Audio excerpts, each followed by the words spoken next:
역사를 들여다보면 오늘 우리의 모습이 보입니다. 한때 세상의 전부를 호령하던 제국들이 있었습니다. 사방으로 길을 낸 로마, 바다 건너 신대륙까지 삼킨 스페인, 동방의 하늘 아래 가장 큰 나라였던 청. 지도 위를 가득 메우며 영원할 것만 같았던 이름들이지요. 그러나 그 거대한 제국들도 단 하나의 예외 없이 모두 무너졌습니다. 수백 년을 이어온 영광도 정작 무너질 때는 한 세대를 채 넘기지 못한 경우가 많았습니다. 흥미로운 것은 그 몰락의 풍경이 시대와 대륙을 건너뛰어 놀랍도록 닮아 있다는 사실입니다. 천년의 간격을 두고 서로 한 번도 마주친 적 없는 제국들이 마치 똑같은 각본을 손에 쥐고 있었던 것처럼 같은 길을 걸어 쓰러졌습니다.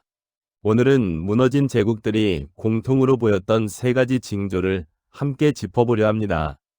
그리고 이 이야기가 결코 먼 옛날의 흥망사로만 끝나지 않는다는 것을 곧 아시게 될 것입니다.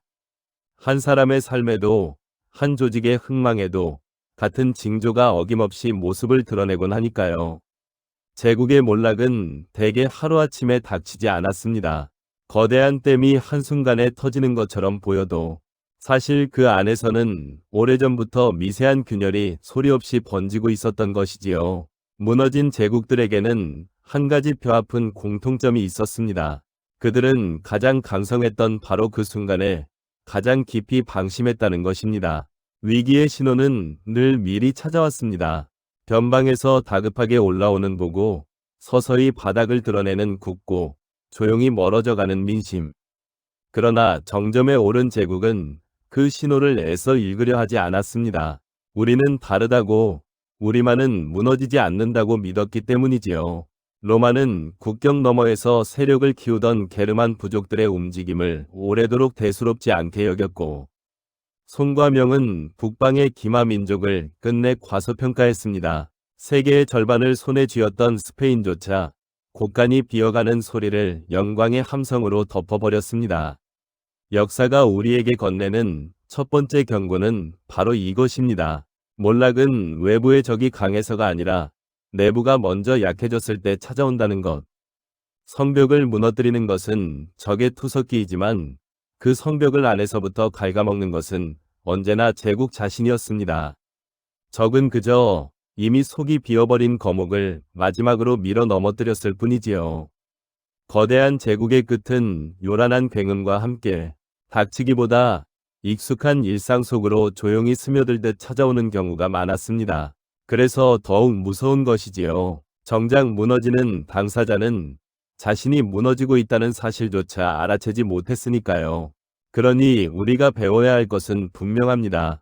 가장 잘 나갈 때일수록 발밑에 작은 균열을 살펴야 한다는 사실. 그렇다면 그 균열은 구체적으로 어떤 모습으로 나타났을까요? 역사가들이 오래도록 주목해온 세 가지 결정적인 징조를 하나씩 짚어보겠습니다. 첫째, 지도층의 부패와 민심의 이반입니다. 제국이 기울기 시작할 때면 거의 예외 없이 가장 먼저 인물이 흐려졌습니다. 로마 공화정 말기, 소수의 귀족들은 드넓은 농장을 독차지하며 부를 쌓았지만 정작 전쟁터에서 피를 흘린 시민들은 땅을 잃고 도시의 빈민으로 내몰렸습니다. 땅을 잃은 이들에게 토지를 되돌려주려던 그라쿠스 형제의 개혁은 기득권의 거센 반발 속에 두 형제의 죽음으로 끝나고 말았지요. 빈부의 골이 깊어질수록 공동체를 하나로 묶던 끈은 느슨해졌고 끝내 로마는 바깥의 적이 아니라 안에서부터 갈라졌습니다. 조선 후기의 세도 정치 또한 다르지 않았습니다. 권력을 틀어진 몇몇 가문이 벼슬을 사고팔고 세금을 거두는 제도가 송두리째 무너지면서 백성의 삶은 도탄에 빠졌습니다. 끝내 곳곳에서 굶주린 백성들이 들고 일어났고 그 봉기의 불길은 왕조의 뿌리를 뒤흔들었습니다.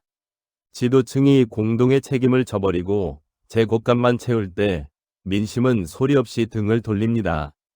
그리고 민심이 떠난 제국은 아무리 군대가 강해도 속이 텅 빈 거목과 같았습니다. 둘째, 과도한 팽창과 재정의 붕괴입니다. 제국은 본래 정복으로 자라납니다. 그러나 그 팽창에는 반드시 한계가 있었습니다. 영토가 넓어질수록 지켜야 할 국경은 끝없이 길어지고 그 먼 변경에 군대를 묶어두는 비용은 눈덩이처럼 불어났지요. 후기 로마는 늘어난 군대와 관료를 먹여 살리느라 화폐의 가치를 마구 떨어뜨렸고 그 결과 살인적인 물가가 제국의 경제를 안에서부터 무너뜨렸습니다. 16세기 스페인은 신대륙에서 쏟아져 들어온 막대한 은을 손에 쥐고도 끝없는 전쟁과 방대한 제국의 유지 비용을 감당하지 못해 여러 차례 국가 파산을 선언해야 했습니다. 가진 것이 적어서가 아니라 감당할 수 없을 만큼 이 일을 버려놓았기에 무너진 것입니다.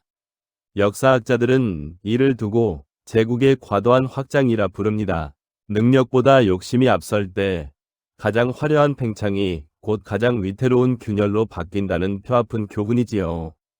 한때 인류 역사상 가장 넓은 땅을 정복했던 몽골 제국조차 그 끝없는 광대함을 한 손으로 다스리지 못해 결국 여러 나라로 쪼개지고 말았습니다.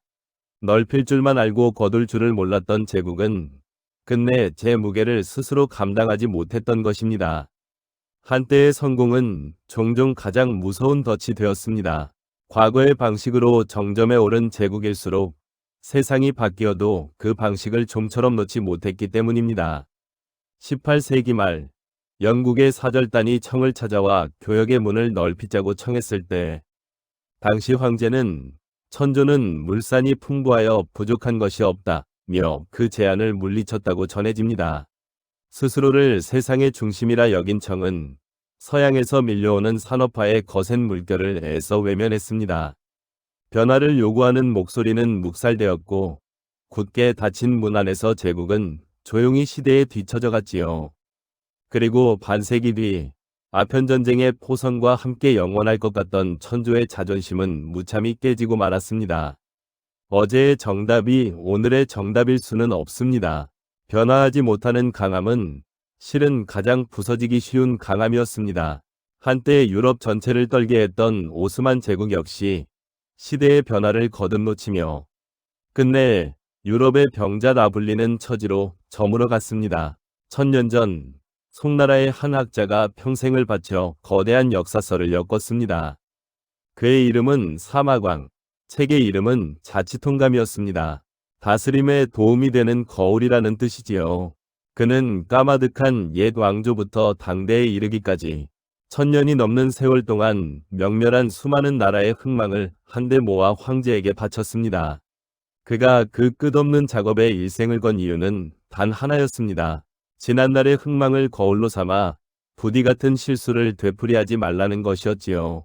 그가 우리에게 건네는 메시지는 1000년이 지난 지금도 또렷합니다. 지난 일을 잊지 않는 것이 곧 다가올 일의 스승이 된다는 것. 역사를 안다는 것은 결국 내일을 준비한다는 뜻입니다. 먼 훗날 인류의 문명들을 폭넓게 견주어 본 한 역사가는 이렇게 말했습니다.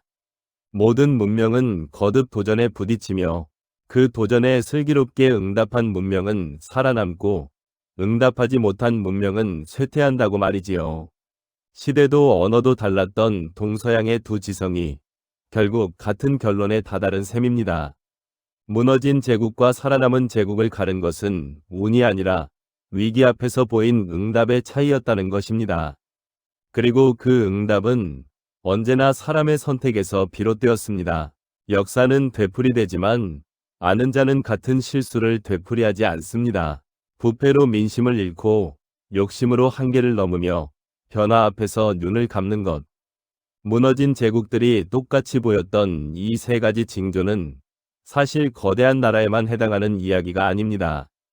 한 회사도, 한 가정도, 그리고 나 자신의 삶도 저마다 하나의 작은 제국이니까요. 우리는 잘 나갈 때 가장 쉽게 교만해지고 가장 쉽게 변화를 미루며 가장 쉽게 발밑에 균열을 잇습니다. 영원할 것 같던 로마도 천하의 중심을 자처한 청도 그러했습니다. 하물며 우리라고 다를 수 있을까요? 그러니 오늘 단 하나의 통찰을 품고 가시면 좋겠습니다. 가장 잘 나갈 때일수록 발밑에 작은 균열을 살피는 일. 그것이야말로 무너진 제국들이 긴 침묵으로 우리에게 남긴 가장 값진 교훈일 것입니다.